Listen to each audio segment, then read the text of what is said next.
कुछ लोग समझते हैं राजनीति सिर्फ परसेप्शन का खेल है और जो सोचते हैं वो धोखा खाते हैं। आज एक बार फिर उत्तर प्रदेश में कांग्रेस के हाथ साइकिल लगी। कांग्रेसियों को उम्मीद ये जगी कि इस बार इकाई का आंकड़ा कम से कम दहाई में बदलेगा, पर सफर अभी लंबा है। सबसे बड़ा मैदान है रायबरेली और अमेठी का। कांग्रेस के लिए यहां नाक की लड़ाई है। गांधी परिवार की इन दो सीटों पर कौन उतरेगा अभी पत्ता खुला नहीं है। रायबरेली से प्रियंका के मैदान में उतरने की अटकलें हैं तो अमेठी से राहुल फिर भाग्य आजमा सकते हैं, पर दोनों ही जगहों पर हवा का रुख कुछ और कह रहा है। देखिए सुपर प्राइम टाइम की सुपर एक्सक्लूसिव रिपोर्ट।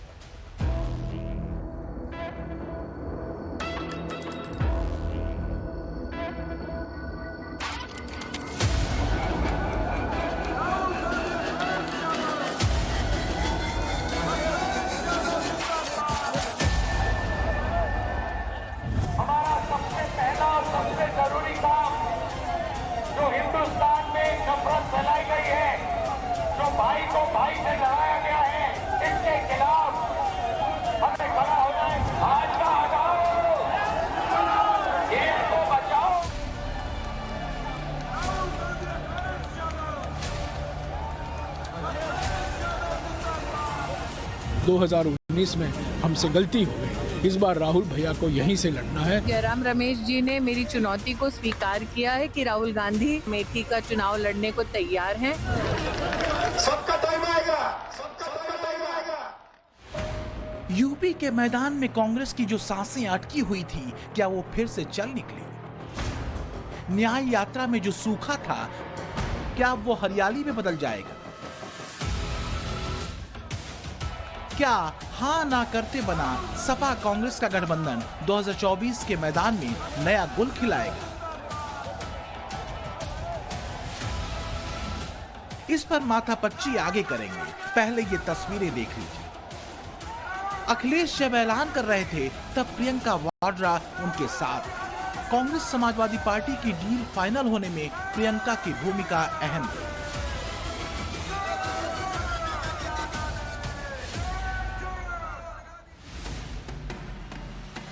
इस बार रायबरेली सीट पर प्रियंका के चुनावी मैदान में उतरने की अटकलें हैं। कांग्रेस के लिए सबसे बड़ी चुनौती है रायबरेली और अमेठी। एक पिछले चुनाव में गंवा चुकी है, एक पर खतरे की घंटी बज रही है। कांग्रेस बखूबी जानती है कि रायबरेली और अमेठी की लड़ाई अकेले दम से संभव नहीं। अब सांस में सांस आई है समाजवादी पार्टी के साथ फाइनल गठबंधन के बाद। लेकिन क्या ये महज यूपी में कांग्रेस की बची खुची जमीन को बचाने के लिए भागते भूत की लंगोटी भर है?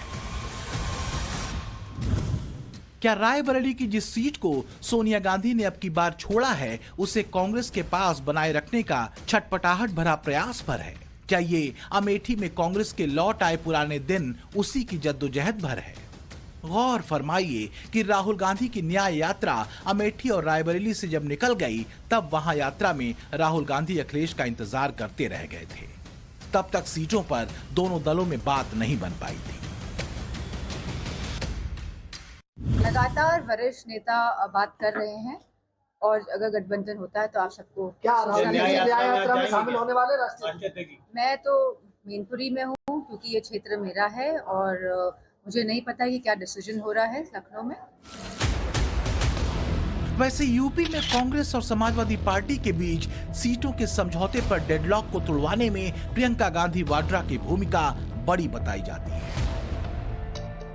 लेकिन सवाल बार बार यही उठ रहे हैं कि इतने के बाद भी क्या रायबरेली और अमेठी बचेगी?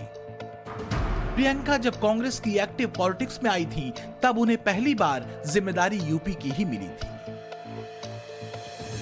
लेकिन 2022 के विधानसभा चुनाव में यूपी में प्रियंका का लड़की हूं लड़ सकती हूं का नारा फ्लॉप हो गया।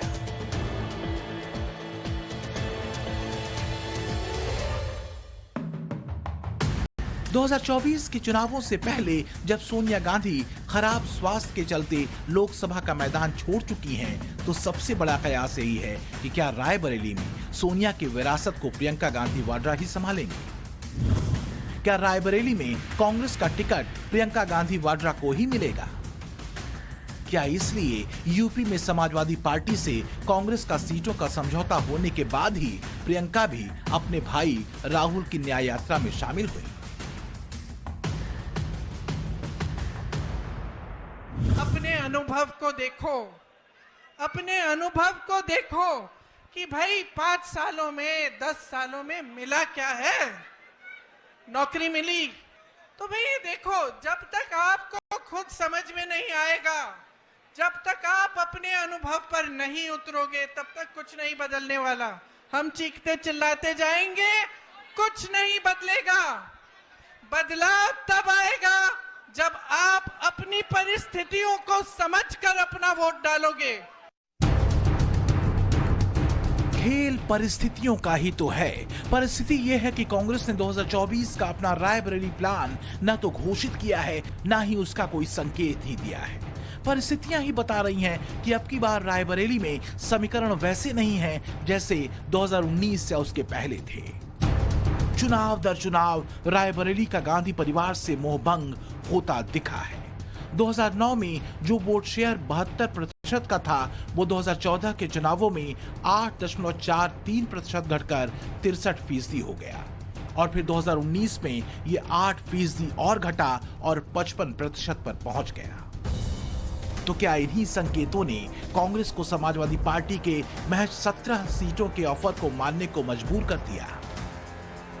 रायबरेली सीट पर प्रियंका वाड्रा की दावेदारी को लेकर कांग्रेस इसलिए असमंजस में है।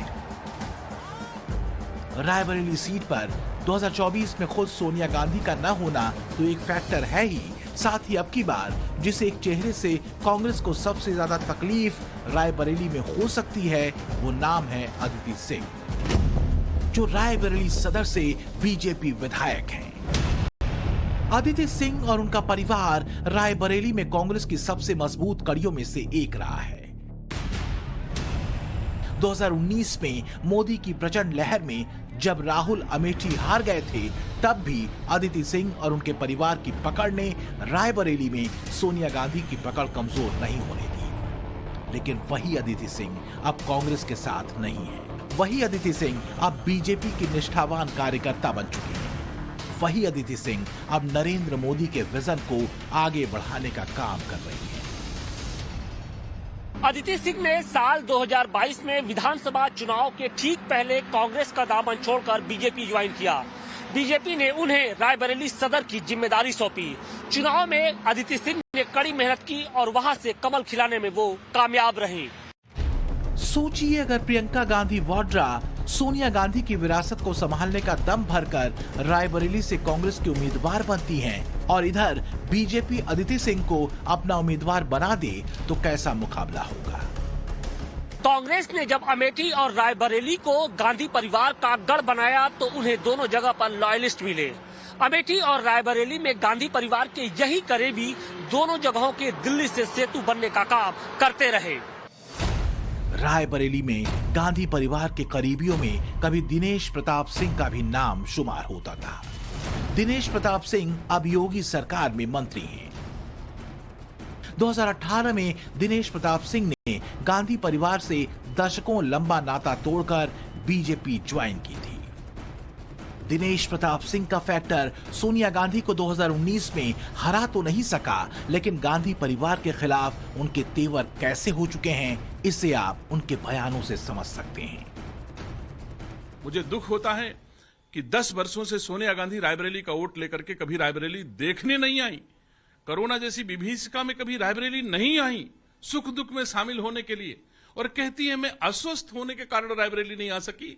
अस्वस्थ होने के कारण देश के छत्तीसगढ़ में, पटना में, कर्नाटक में पप्पू पास हो जाए, इसके लिए पदयात्रा में भी शामिल होती हैं, भारत जोड़ो यात्रा में भी शामिल होती हैं। क्या रायबरेली इससे ज्यादा दूर था? ये बात तो रायबरेली की हुई, अमेठी में भी चुनौती कम नहीं। राहुल जब अमेठी आए, कांग्रेसियों की उम्मीदें उदित हुई, कांग्रेसी उदित हुए। सालों बाद आए राहुल, अपने साथ नफरत के बाजार में मोहब्बत की दुकान वाला तेवर लाए। तुम्हारा काम भारत माता की जय, तुम्हारा काम जय श्री राम, उनका काम पैसे गिनने का। सबका टाइम आएगा, कोई नहीं बचेगा, सब भूखे मर जाओगे। वाराणसी में देखा मैंने, रात को बाजा बज रहा है, ठहर जा, बाजा बज रहा है, वहां पे शराब पिए, यूपी का भविष्य रात को शराब पिए नाच रहा है, डांस कर रहा है। लेकिन राहुल को उनकी पारिवारिक सीट पर शिकस्त देने वाली स्मृति ईरानी कुछ याद दिला रही हैं। 2014 में जब प्रचंड मोदी लहर देश में चली थी, तब पहला झटका राहुल गांधी को अमेठी में ही लगा, क्योंकि 2009 के लोकसभा चुनाव में जहां अमेठी के 71% वोट राहुल गांधी को मिले थे, 2014 की मोदी लहर में ये एक झटके में 46% पर आ गए, यानी 25% वोटर्स राहुल को बाय बाय कह चुके थे। और 2019 आते आते राहुल गांधी का वोट शेयर 43% का हो गया, फिर 2.85% की गिरावट हुई।